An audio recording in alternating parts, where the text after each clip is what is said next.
Olá, boa noite. Veja agora o que é notícia no Parlamento de Minas. Atingidos por barragens demandam participação nos processos de reparação. A audiência debate medidas para proteger crianças e adolescentes órfãos. Comitê vai acompanhar propostas para Estatuto da Igualdade Racial. Fique com a gente, o Jornal da Assembleia já está no ar.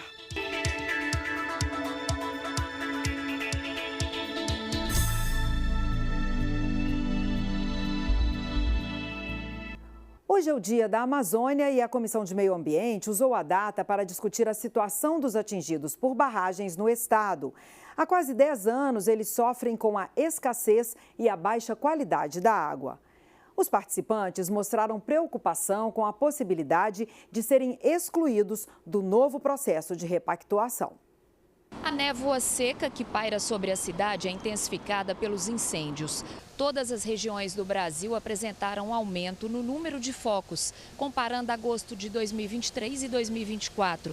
Entre os biomas, a região amazônica representa 55,8% dos registros.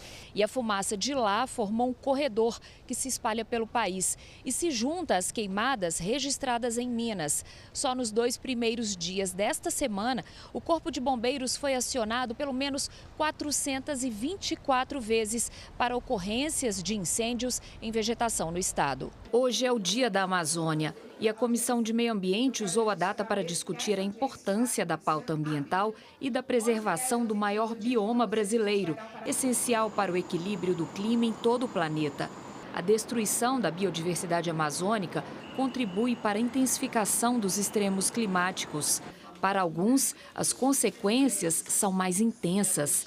Em meio a uma das piores secas registradas no estado, atingidos por barragens sofrem com a escassez e a qualidade da água. Se você desliga a água por um dia e deixa a caixa ficar vazia, o fundo da caixa você percebe nitidamente o preto, aquela lama nojenta, preta, puro metal. Nosso povo grita por socorro, porque eram pescadores, era o pessoal que plantava à beira do rio. Hoje não tem condições, porque quando vai olhar a análise que uma vez saiu por acaso, fala que os alimentos que são irrigados com aquela água do rio está contaminada. Às vezes a pessoa atingida, ela está esquecida num rincão, sem acesso à política pública, sem acesso a saneamento básico. Então o que a gente quer trazer com a repactuação é justamente isso, a presença do Estado e a presença do Estado que traz resultado efetivo para a pessoa. O movimento dos atingidos por barragens está realizando atos em 18 estados.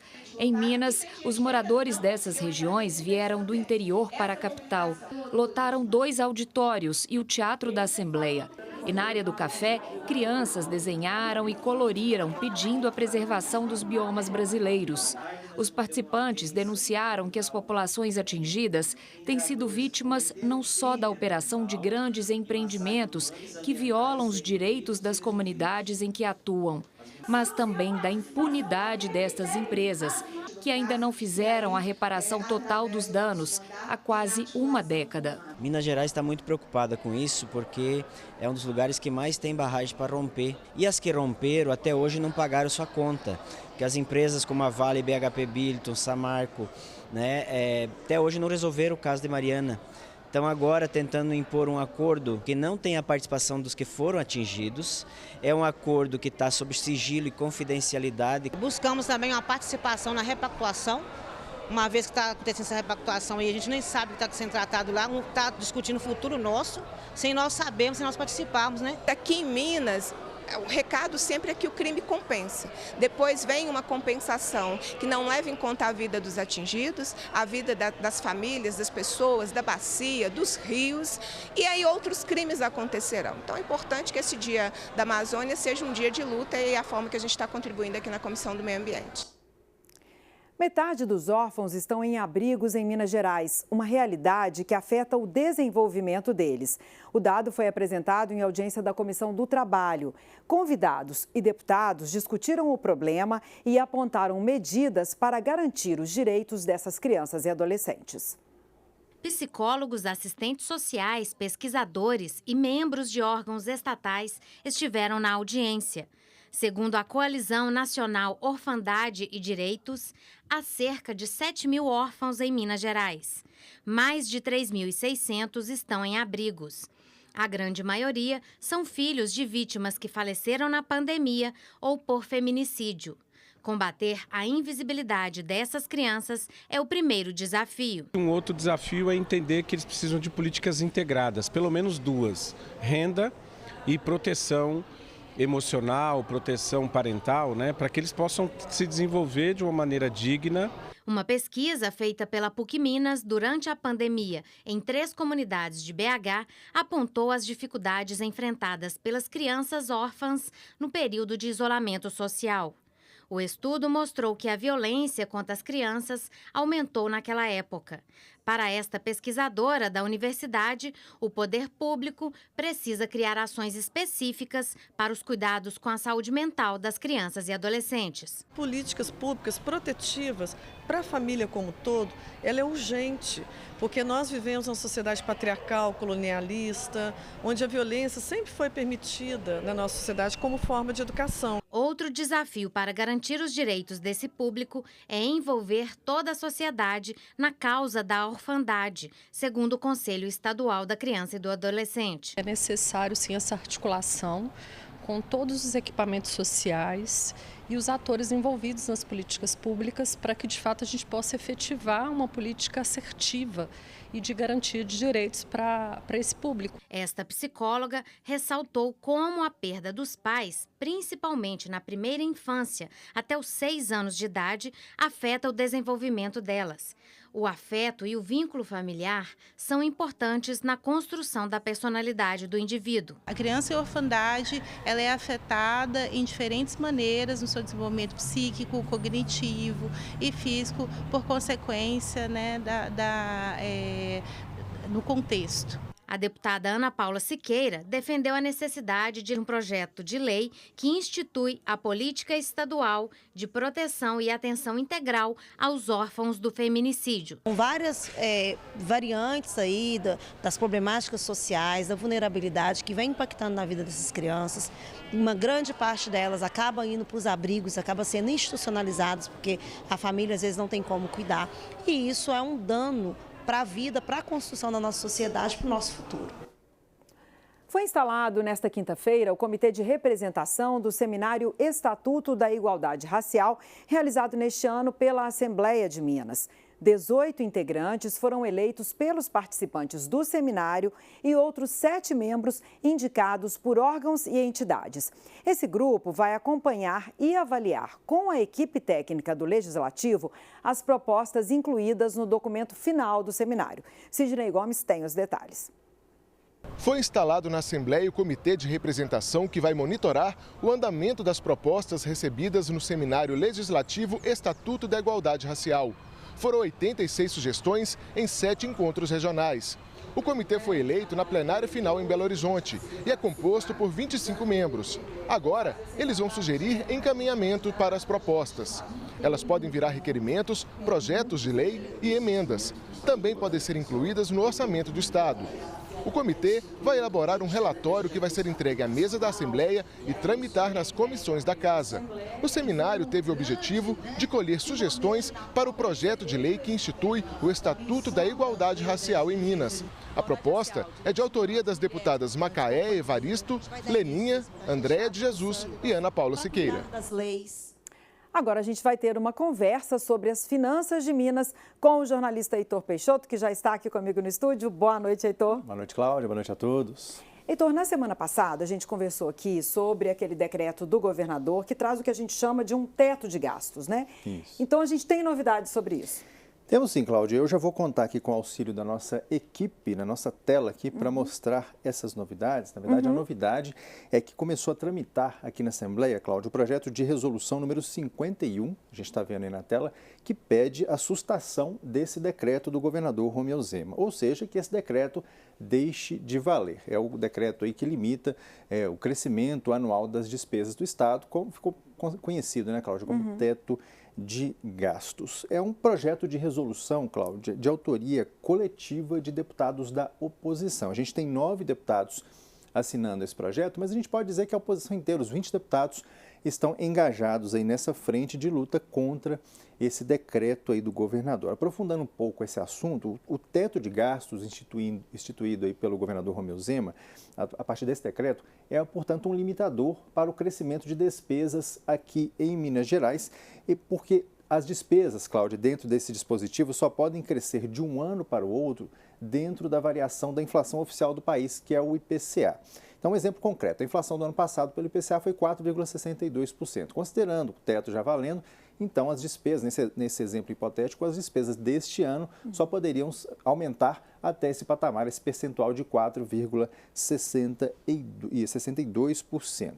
Bom, aqui tem um ponto-chave nessa discussão, Cláudia, porque esse limitador de despesas é uma das exigências da União para os estados aderirem ao regime de recuperação fiscal. A adesão a essa, a gente já explicou aqui, que já está autorizado. O Estado de Minas Gerais já está autorizado a aderir a partir de um acordo firmado com a União no âmbito do Supremo Tribunal Federal. E por que a oposição está pedindo, Cláudia, a sustação desse decreto? É porque o Estado instituiu esse decreto, esse teto, por meio desse decreto. E no entendimento do Legislativo, quando o projeto do regime tramitou aqui na Casa, isso respaldado aí nas Constituições, tanto a Constituição Federal quanto a do Estado de Minas Gerais, esse tipo de medida teria que tramitar por meio de um projeto de lei complementar que exige maioria qualificada de deputados, ou seja, pelo menos 39 deputados e deputadas votando sim a essa proposta. Mas como Minas Gerais está conseguindo a sua adesão ao regime por outra via, essa da negociação direta com a União lá no Supremo Tribunal Federal, na verdade respaldada pelo Supremo Tribunal Federal, o governo do estado entendeu que caberia sim essa medida a partir de um decreto, baixar o teto de gastos em Minas por meio de decreto. Lembrando então, Cláudia, que esse acordo bilateral entre Minas e a União fez com que a Assembleia retirasse de tramitação, retirasse aí das votações o projeto que o governador enviou para cá, autorizando o Estado, pedindo autorização do Estado para aderir ao regime de recuperação fiscal. E, Heitor, já que você falou aí do projeto de resolução, né, queria que você explicasse como é que é a tramitação aqui na Casa desse tipo de projeto. E para isso a gente tem aqui mais uma tela, Cláudia, para a gente mostrar essa tramitação, a gente vai ver aqui agora. Bom, na regra geral do regimento interno aqui da Assembleia, o projeto de resolução se assemelha bastante ao projeto de lei ordinária, ou seja, tramita em 2 turnos, tanto nas comissões quanto no plenário. Primeiro, o projeto vai passar pela CCJ, a Comissão de Constituição e Justiça, que vai analisar aí a legalidade desse projeto. Depois vai passar pela Comissão de Fiscalização Financeira e Orçamentária. E então vai para votação no plenário. E lembrando, o quórum aqui para votação desse projeto, Cláudia, é maioria simples. Estando presentes 39 deputados em plenário, qualquer maioria vence. É diferente do que eu falei daquele projeto de lei complementar, que exige não só a presença de 39 deputados, mas 39 deputados votando sim a essa medida. Então, esse é o arranjo aí da tramitação desse projeto, que começa agora, a partir do momento em que ele foi recebido no plenário da Assembleia. E agora a gente vai acompanhar, Cláudia, porque tem a discordância da oposição em cima do dispositivo do decreto e também uma discordância em cima do teor, na verdade, da natureza do teto em si, porque a oposição entende que essa limitação de crescimento de despesas pode impactar serviços públicos, pode impactar a vida dos servidores, enfim, aquele serviço que é prestado aí à população. E para terminar, Cláudia, além da contestação aqui na Assembleia por meio desse projeto, a gente já tem sindicatos aí pedindo também a inconstitucionalidade desse decreto do governador Romeu Zema. Um deles é o SINDEP, o Sindicato dos Escrivães de Polícia, que entrou com uma ação de inconstitucionalidade aqui no Poder Judiciário Estadual. Então é um assunto que a gente vai acompanhar bastante, tem desdobramentos aí para a gente acompanhar. Sim, teremos novidades, né, Heitor? Muito obrigada pela sua participação mais uma vez e pelas explicações para a gente. Obrigado, Cláudia. Obrigada. A inclusão é um dos objetivos da corrida da Assembleia, que será realizada no próximo mês. Hoje, representantes do Instituto Corre Pra Ver, uma das entidades de pessoas com deficiência que irão participar, estiveram aqui no Parlamento.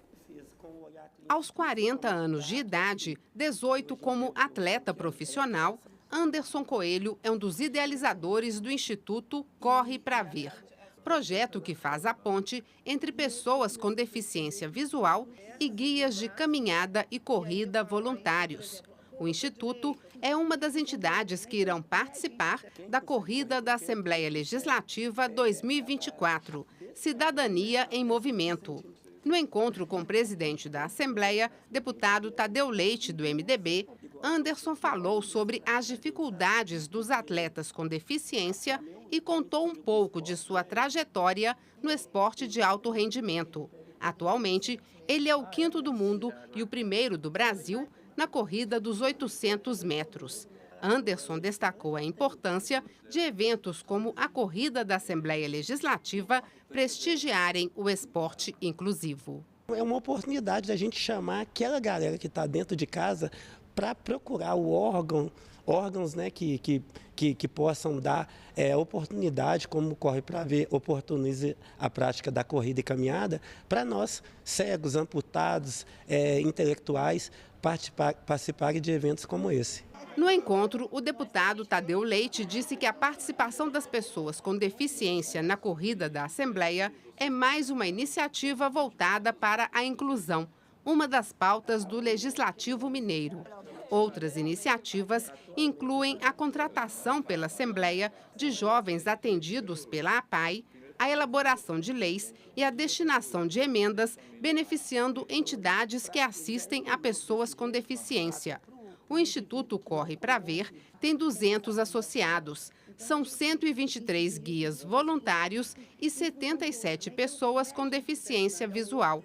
Flávia Mussi, presidente do Instituto, comentou o fato de a entidade estar representada na corrida da Assembleia, que será realizada no dia 20 de outubro. A gente precisa que a comunidade, que a sociedade entenda que a prática do exercício físico ela é viável para qualquer pessoa, com ou sem deficiência, que a inclusão é para todo mundo.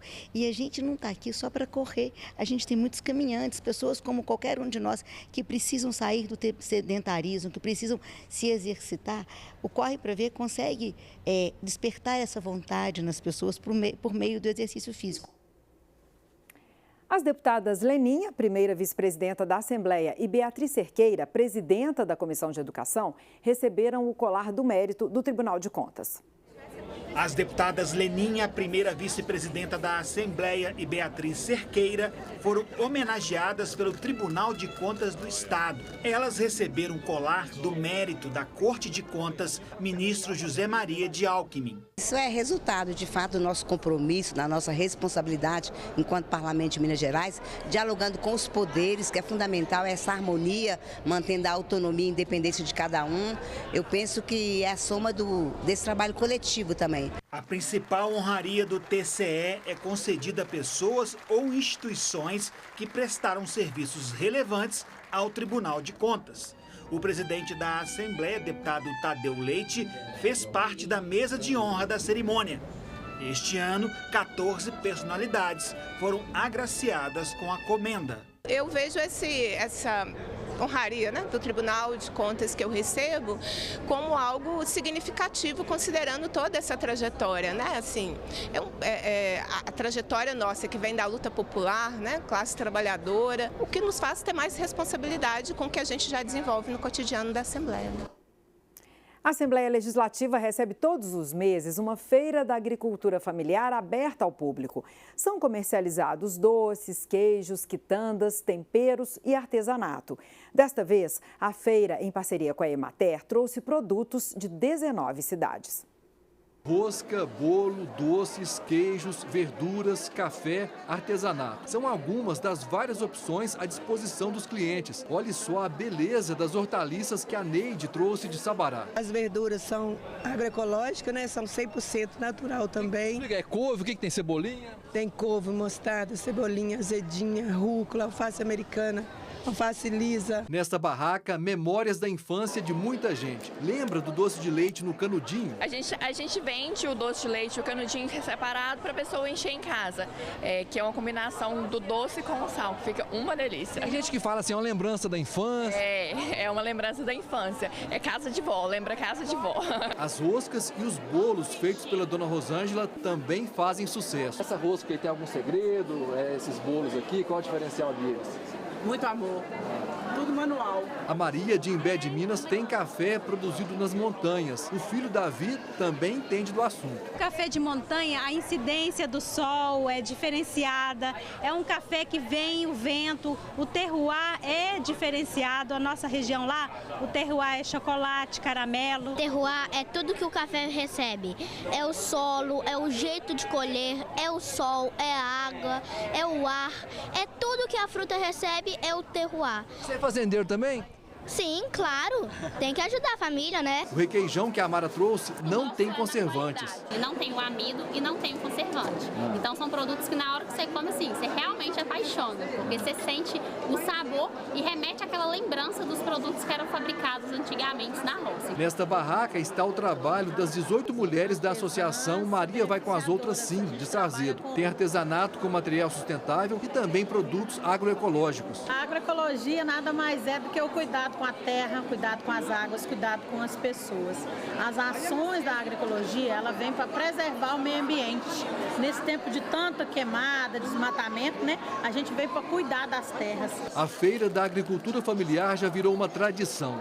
É toda primeira quinta-feira do mês, das 8 da manhã às 4 da tarde, aqui na Assembleia, que fica no bairro Santo Agostinho, em Belo Horizonte. Essa entrega do agricultor está entregando um produto diretamente para o consumidor. E isso, além de atrair um bom nível de vendas, também acaba criando amizades. Então as pessoas já exigem que eles venham, conversem, pegam contato, tem um network. Então, assim, é uma rede de construção positiva. Entrei e já comprei um monte de coisa, estou com a bolsa cheia aqui. O que você comprou? Aí eu comprei pesto, molho pesto, comprei alface, comprei alface e comprei peixe também. Valeu a pena? Ah, valeu a pena. Ainda vou comprar mais coisa. Viu que interessante a feira, né?